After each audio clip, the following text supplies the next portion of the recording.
மார்கழி மாதத்தின் மகத்துவம்.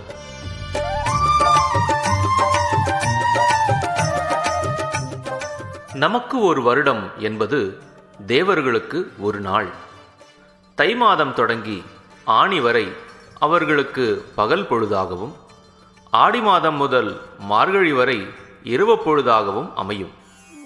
அப்படி பார்க்கும் பொழுது அதிகாலையான பிரம்மமுகூர்த்தம் மார்கழி மாதத்தில்தான் வருகிறது.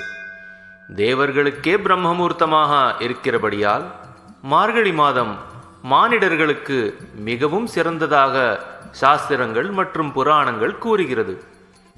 மாதங்களில் நான் மார்கழியாக இருக்கிறேன் என்று பகவத்கீதையில் பகவான் ஸ்ரீ கிருஷ்ணனே கூறியிருக்கிறார். எனவே மார்கழி மாதத்தில் அதிகாலையில் ஆலய வழிபாடு தொடங்கிவிடும்.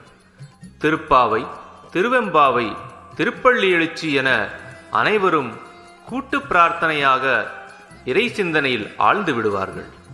சிதம்பரம் கோயிலில் மார்கழி மாத ஆருத்ரா தரிசனமும், ஸ்ரீரங்கத்தில் வைகுண்ட ஏகாதசியும் மிகவும் முக்கியமான நிகழ்வுகளாகும். மார்கழி மாதத்திற்கு ஏராளமான புராண சிறப்புகளும் உண்டு. மேலும் ஆண்டாள் திருமாலை மணம் முடித்ததும் இந்த மாதம்தான். உத்தராயணம் எனும் தை மாதம் தொடங்கி ஆணி வரை சூரியன் வடக்கிலிருந்து தெற்கிற்கும், மற்றும் தட்சிணாயனம் எனும் ஆடி மாதம் முதல் மார்கழி வரை சூரியன் தெற்கிலிருந்தும் வடக்கிற்கு பயணம் மேற்கொள்கிறான். சூரியனின் ஓட்டத்தில் இந்த மாற்றங்கள் நிகழும் பொழுது புவியின் சக்தி சூழ்நிலையிலும் பல மாற்றங்கள் உண்டாகும். மார்கழி மாதத்தின் அதிகாலையில் ஓசோன் படலம் வழி ஆரோக்கியமான உடல் நலத்தை தரும் காற்று அதிகமாக பூமியில் இருக்கும். இது நம் வியாதிகளை கட்டுப்படுத்தும் என்பதுதான் மார்கழியில் அதிகாலையில் துயில் எழ வேண்டும் என முன்னோர்கள் கூறினர்.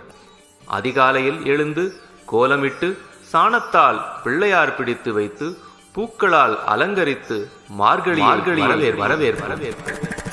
மார்கழி திங்கள் மதி நிறைந்த நன்னாளால், மார்கழி திங்கள் மதி நிறைந்த நன்னாளால், மார்கழி திங்கள் மதி நிறைந்த நன்னாளால். Download Moj.